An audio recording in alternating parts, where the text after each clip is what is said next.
Hello there, and welcome to CamoNet Supremacy, a YouTube channel that focuses on Arma Reforger and the competitive community for the game.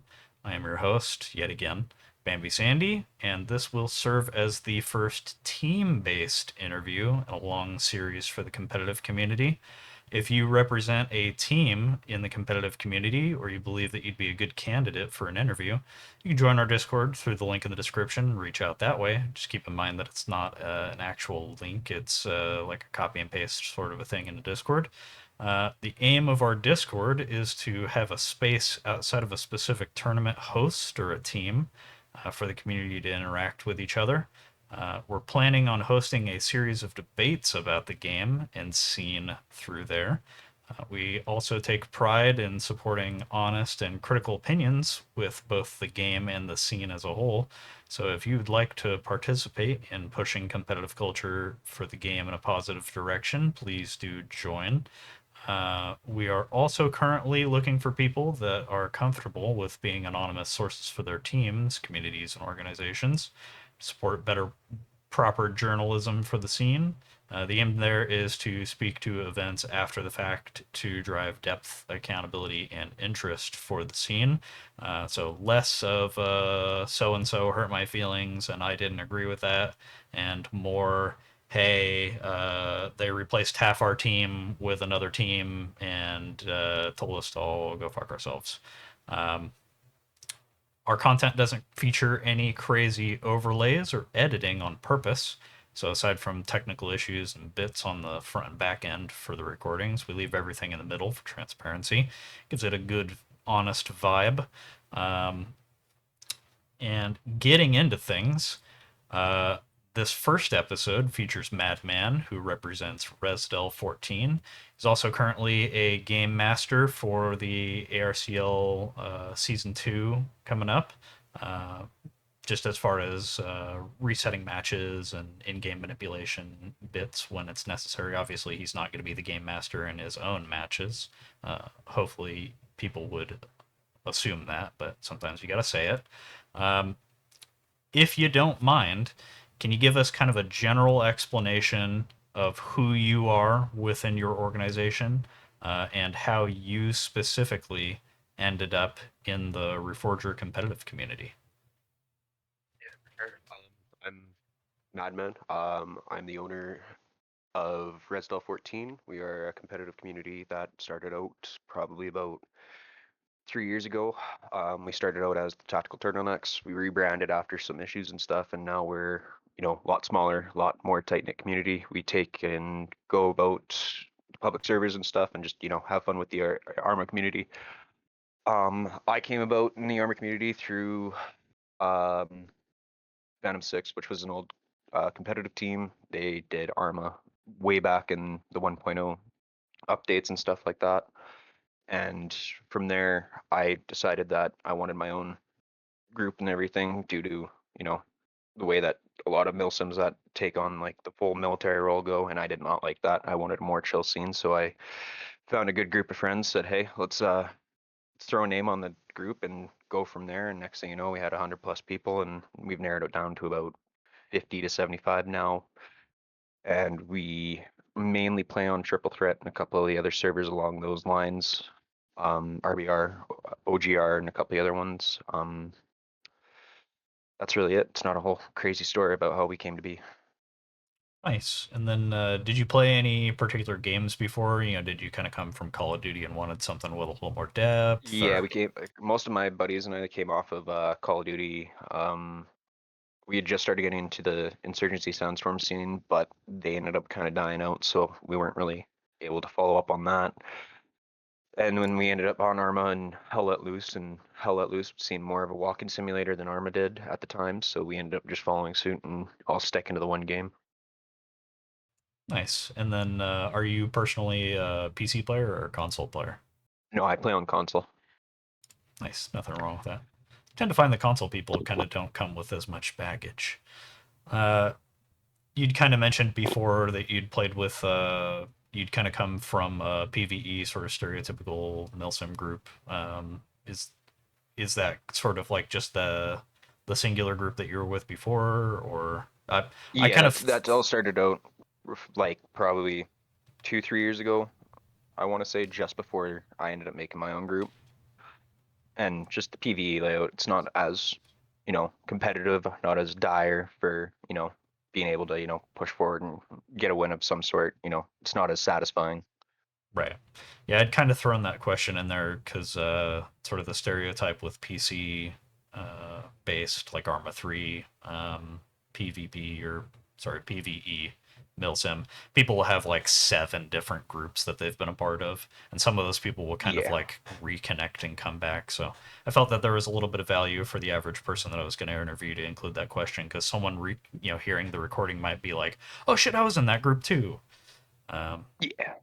No, I think they actually Phantom Six renamed to Blackhand now, and I think they were thinking about joining the ARCL season this year or this season, number 2. But I'm not too sure what their inevitable plans were. I have not steered back that way.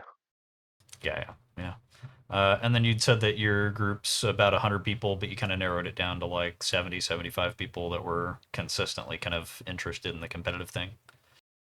Yeah, see, most of our guys, they've kicked around for almost the entirety. Like, we have guys that have probably played together for the better part of the entire time that Arma Reforger's been around, because console players didn't really have that many PvP open world options with like Arma 3 and stuff like that PC players have been having a while. So a lot of these guys, they met on the original Dark servers or vanilla servers and stuff like that, carried it over and you know, met somebody in the bigger picture, the bigger side of our group, and that's the way it stuck. We don't really take on a bunch of new people at once. We usually find 1 or 2 people at the same time and then bring them on so they can, actually fit in and be part of the tight knit group that we've already kind of handmade.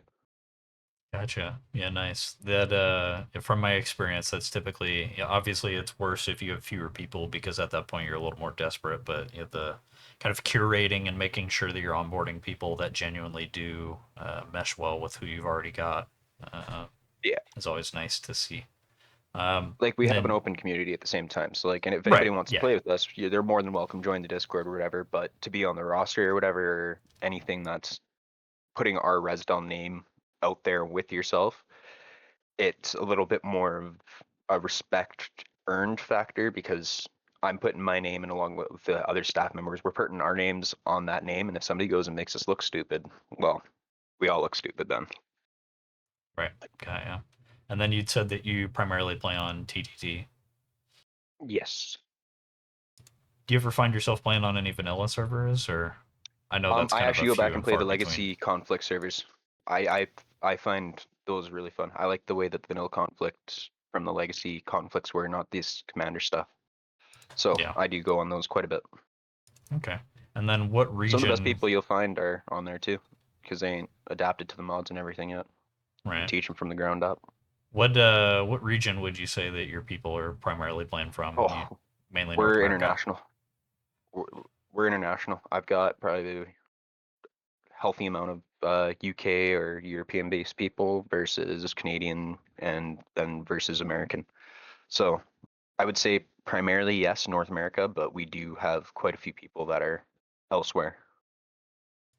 Okay, nice. Did you play in season 1 of ARCL or no? No, I loaned people to the unit, and they had a couple guys that played within another, I think, with potentially Dark once, or Dark helped them out at one point. But no, none of my guys have been under Rezdel for a season yet. Okay. Did you go through and watch any of the match recordings from season 1? I watched almost every match live, and then would go back and double down to see what people were doing for strats. Okay. And then did you kind of come away from any of those recordings thinking any particular thing? Like from my standpoint, because from the complete outside looking in, one of the first things that I noticed was, you know, I watched initially two 20v20 maps and then two 10v10 matches, and I noticed the balancing change away from like unrestricted vehicles almost immediately. Um, Yeah. but I noticed that how incredibly dominant vehicles were initially, and then that changed. Just as an example, like, Well, was all it there takes is anything one that guy you to were know what kind to of do. thinking about? Takes one guy to know what to do with a vehicle, but you put a whole team on there in a competitive setting, and You have a bunch of guys that are able to communicate. The vehicles are going to dominate no matter what, even if it's got a 50 cal machine gun on the top of it. Yeah, for sure. Did was there anything kind of like strategy wise that you'd notice? Like, um, Um, I've noticed a lot of solo pushes, so that's one thing I kind of want my guys to steer away from is the lone wolf mentality. Is you're better off as two guns than one. At least get somebody to get your refrag. yeah, that was it's funny you mentioned that. That was something that I definitely picked up on too, especially coming from squad, where the name of the game is really kind of pacing. If you've got the other team on the back foot, you really have to like double and triple down to like maintain that. Um, Yeah. I noticed that when because obviously it's AAS style, so you're defending an objective and then doing offense on an objective. When you would take that offense objective, teams would often just kind of flounder and not really know what they were doing from that point on. They wouldn't, and then also you can kind of know after being in an area for a particular time, like on Gogland, the center objective was that kind of like bowl shaped Yeah, it's a farm toilet bowl. area. Um, you can kind of know if you've been fighting over that area for 15, 20 minutes that, like, hey, there's no one actually on the objective. They're all on the fucking cliffs around here. So we Yeah. should be able to just take this if we push some people in, and then maybe we've got to kill one or two people to push down off the cliffs. But what is that really? Yeah, it didn't really seem like anyone was recognizing not only that, but then also Yeah. when they would take advantage of that or capitalize on that, they wouldn't have anyone leapfrogging to the next objective. So cool, you took the new objective, but then you're just kind of standing around and waiting for the other team There's a to like hesitation retake period. it. Yeah. Um, and You can't have that obviously, hesitation period. this is kind of like new. The competitive scene hasn't been going for like 5 years, so people haven't had time to really like go through and iterate on their own capabilities and Yeah. stuff. But And a lot of these guys also haven't played an organized match on Arma with anyone per se, because in reality, the Arma scene for competitive died out a couple of years ago, and then this is its revival right now, it seems. yeah, I think about that often too. Like even when you have a good situation on a public server, you're only ever playing with like maybe 6 or 7 of your guys. That's still you kind of have to build in, what is my incentive structure to take this set of objectives if, the second we leave, our team isn't going to do defense on it. We're just going to lose those objectives anyways. So there is kind of an interesting parallel to draw there with kind of separating, and it sucks because it's not that way in squad. There's Yeah. such a difference between here, how the competitive match is playing, and your incentive structure and why you're doing what you can do, versus public matches. So it'll be interesting to see kind of the separation of that over time. Um, do you feel like you, obviously there's a ton. This is a super open, kind of vague question, but from season one, do you feel like anything kind of needed improvement, whether it's rules or balancing or Well, with it being season one, there's always room for improvement and, refinements and stuff like that. So it'll be hard to really, classify what all needs to be worked on. So it'll be more of a realization period with season two from the things that they've changed to see if it's been refined a little bit more.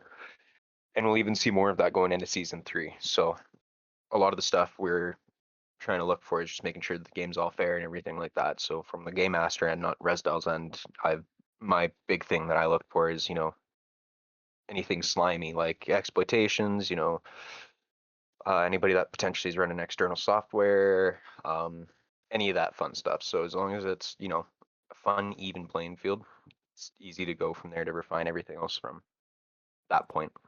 yeah, something that I like on that end is Squad really didn't, even with kind of external mods to help the experience in its latter years. I should point out that my competitive's still going in Squad if anyone's listening to this, and I reference something that like doesn't currently happen. My experience ended with Squad right after the infantry combat overhaul. So yeah, in kind of its later years, they started adding in additional kind of admin casting tools to like follow people a little bit better and have better info on screen. But that's one of the things that really encourages me about Reforger for the competitive scene is that all that stuff is kind of built in to a degree, and then on top you've got great quality of life.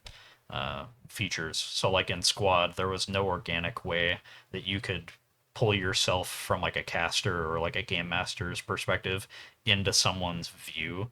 You could the best that you could effectively do is like kind of lock your camera behind them over the shoulder.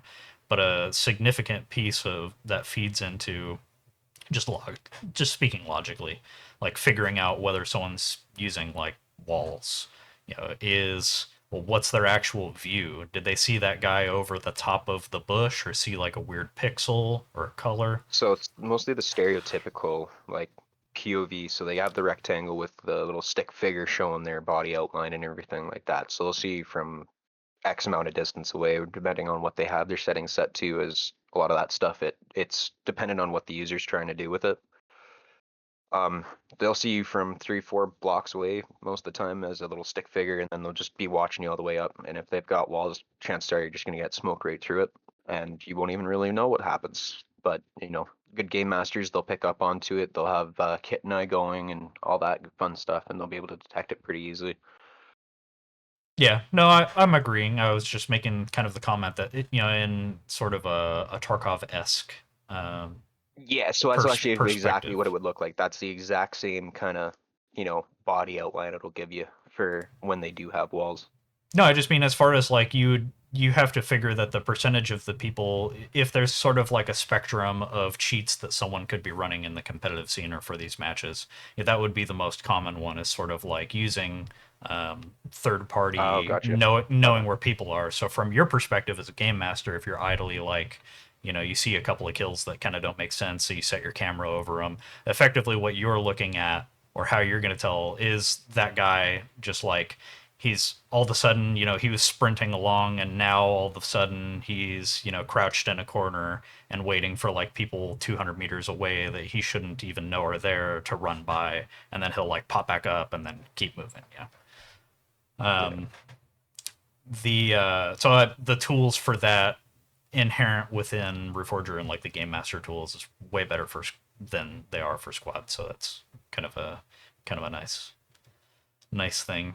Um, specifically for your team, because I'm assuming that if this isn't, well, I suppose this is your first ARCL, but I'm sure that you guys have done scrimmages so far against like another team. So this Yeah, isn't we've done quite a few. so this isn't your first time like actually, doing kind of competitive context outside of a public match play. Is there anything, if you're willing to comment, um, that your team does really well or needs a lot of improvement on?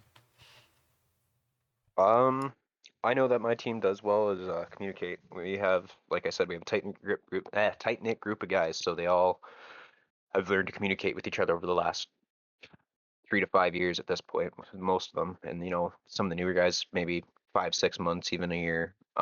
They've all learned to communicate. They're all, friends outside of the game and shit. They'll have communications and stuff. They'll chat. So that's one of our strong suits. That's, the weak points is a couple of my guys like to play aggressive and a couple of my guys don't. So I just need to make sure that I have my matchups and everything like that on the roster correct. And I need to make sure my SL knows who to match up with who, and away we go. Nice. And then again, if you're willing to comment, if not, that's fine. What's kind of your guys' preseason training pace right now? Like a scrimmage every weekend, and then like a Wednesday or a We've been Thursday aiming prep for a day. scrimmage every weekend so far, and Nice. we've gotten one in I think we have one more rescheduled, but our first scrimmage was against the Rebel Dog Regiment, and we had a good round with them. Was a good opening eye opener for a lot of my guys seeing the competitive side of things, that these guys aren't playing as lazily as a lot of the guys on the pub servers will, that they are used to. So it was a nice little reality check, and they locked it and did what they had to do. Yeah, from my experience from back when I was kind of a Joe and I was going through the same sort of realizations of like, oh shit, like I didn't know that you could actually see me from this angle or like that from that far away. Yeah. It's not necessarily hardware based, but like you're playing against people suddenly that have like good monitors, good map knowledge. They know If I'm cresting over a hill or something like that, as a good player, I know that I'm only really looking at three different areas. Like if I'm coming up on a town or an objective, I know kind of like where the best tree line that you're going to be in is. So I just Yeah, you end up seeing the pixels sooner, and that guy's already shooting at you, and like you're just now seeing him. And you're like, what the fuck? yeah. You've got four guys with you, and there's three of them on the other side, and they're all covering different sectors of fire, so you actually don't have an effective, range of motion forward because they're holding you.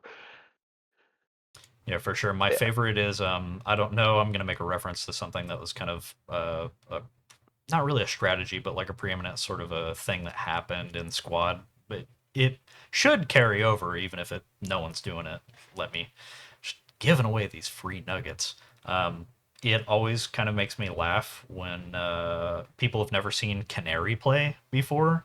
If I'm a squad lead and I'm tasked with defending an objective out of a set, and I have one guy on my team that like is honest with his inabilities, like, hey, I'm on a console and I'm playing on a TV, my reaction times are terrible, and or it's the guy that just joined and he's kind of starting out, and maybe he's not fantastic with communication. So, as a squad lead, you don't want to set that guy up in a position where he can fail and then it causes other people to fail respectfully. yeah.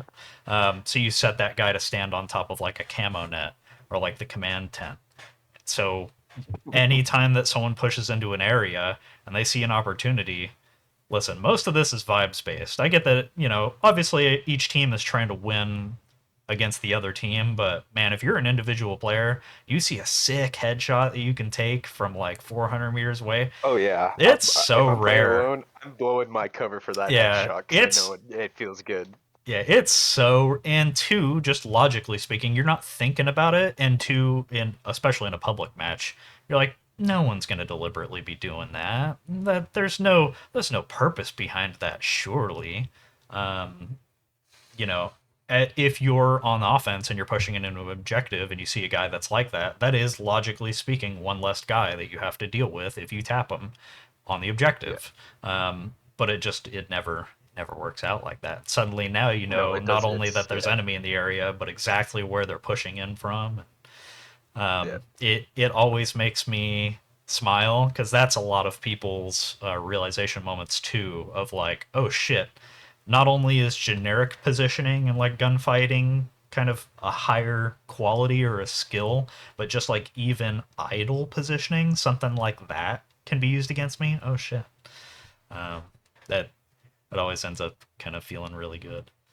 Uh, do you have any specific kind of hopes or desires for ARCL season two? Kind of left that as a vague sort of question on purpose. Um, Not really. No, Okay. not really. Um, and then do you have any concerns? Like they said that 20v20s and above, we're going to be on Everon, and then My 10v10s, guys we're are going to be on 10v10s. Arland. Okay. Yeah, so we're in Ireland, so I'm not too concerned of as concerned, I should say. Ireland's pretty short map and it's not as linear, so I'm just hoping for you know something not relatively complicated for the 10v10s, but Right. can't can't guarantee with it being such a small map and there only being the limited POIs. Yeah, that's part of why I was asking that was because Arland rarely gets played on, so that's I mean, if you're scrimmaging on it, I suppose that it's not a huge concern, but like for the average player, everyone's going to play on Everon. If they spend 3,000 hours with the game over the next 2 years, Even maybe then, 2,000 that's going to be with Everon. but even then, everyone's a huge map. 20v20s, I mean, that's still a lot of ground to cover. Yeah, and two, they can vary like the layout of the objectives. Arlen's kind of set in what's even Yeah, available. Yeah, yeah, for sure. like Um, there's a lot more roaming time between objectives for everyone. That's going to be in store for those guys on 20s. yeah. Something, obviously, I don't have my own team and I'm not participating in season two on purpose. one of the kind of niche concerns that I had, for example, is the lighting in this game is fucking garbage, regardless of what map you're playing on. It's actually coded and designed by someone on crack. Oh, it's really But pretty. Look at the okay, contrast. Fucking stupid. we're Uh, we are one bug fix away from ODing on bandages, brother. I wouldn't yeah, even get your hopes up with having any of that lighting nonsense or anything working effectively unless you have somebody that actually knows what Bohemia's done and can make a mod based off of it. But the only guys that are doing yeah. that work with RHS, WCS, so we're kind of limited on the know-it-all factor. No, for sure. I something that I've kind of found though is that contrast, if you're in a tree line and looking out, or if you're in a building like a dark space looking out into a bright space, and vice versa, if you're in open terrain and you're looking at kind of a dark tree line, I find that contrast isn't as bad if the time of day isn't quite super bright. If the like logically speaking, the contrast won't be so bad if it's like an overcast day, but that it's daytime as opposed to like just being completely clear skies and sunny. Um, and then I would suppose too, though I'm sure there's no real way to account for it, that like the sun position has something to kind of do with it. But I would be Kind interested of, to see you if can there was kind of anything tweak that could that. be done to kind of account for that. Because You sometimes can kind of tweak it with the game master time of day, yeah, kind of. yeah, because I know the time for the day is kind of a sliding bar, and then the weather are preset options that you can click on. But Yeah. Yeah, there's um, a set of preset options too that has the sun, like it shows you what the sun will be doing and be on the left side of like a little rectangle or the right side for setting. And yeah, I think it's like when the sun's like completely center, like probably noon in the game, I'd like to say, depending on what, because there's dates and times that you can pick too, so the sun will even be in a different position the whole time. Um, as long as it's like pretty much dead center of the map and in one spot. I've noticed that the brightness and the contrast issue kind of dissipates, but it still happens based off of whatever angle you're pushing from, essentially. So if you're pushing on a building that's on the shade side, you're not going to be able to see that guy that's sitting in a corner, potentially on a desk in the back part of a room. yeah, yeah, the I almost can kind of forgive the lighting disparity and the contrast for buildings, because you have to figure that any given map, and especially in the future when they start making kind of custom maps that play with these things in mind and stuff, there'll just be fewer buildings. You won't be playing through Fallujah where you look out a window and you're staring at 40 other windows across the street. But Yeah. the thing that kind of bugs me from even just playing pubs is kind of like sniper and mid distance fighting, where all it takes is like two or three people to sit in that tree line. And it's even more funny and kind of perverse because between Everon and Arland, how they generated the forests, once you push past that kind of initial cluster of bushes on the edge of tree lines, it's all just fucking open. There's like no bushes really anywhere. There might be a downed tree or like a couple of boulders here or there, but like you can basically just see everything that's in the tree line with you once you're there. But if you're outside of that tree line, and if you're in that tree line shooting out and you know what you're kind of working with that contrast issue, uh, you'll get sniped and you'll hear the gunshot, so you'll kind of know like where it came from. But you'll look at that tree line, you're like, cool, just somewhere in there. Yep, right. Woo. Um, and I suppose that would actually be probably pretty easy to fix for like season 3 or season 4 whenever they get around to kind of using their own custom maps, because you would just set up sight lines and tree lines to kind of avoid that to a degree. Yeah. Yeah. And that's all it really takes. Yeah, for sure. But Um, it's a lot more to ask, to be yeah, quite honest, especially with a game like Arma. yeah, for sure. They'll come out with some update. You'll design the map perfectly and exactly how you want and have it all modded It takes to one account update. for, yeah. Um, that's kind of all I had, like right at the 30-minute mark, so it's perfect. Did you have anything that you kind of wanted to add at the end? Nope. Thanks for having me, brother. All right, not a problem. Well, thanks for sitting down with me. Like I said, kind of before we started recording, if anyone's listening to this and they want to do an interview, but the timing might not necessarily work out in their minds, I'm incredibly flexible. I totally get that everyone's living their individual lives. We're not even in like the tournament kind of season right now. It's not going, so it's easy to kind of allocate and block off time for the legit tournament. A little bit harder to swing when it's like not even going like that, and we're kind of in preseason. But I appreciate you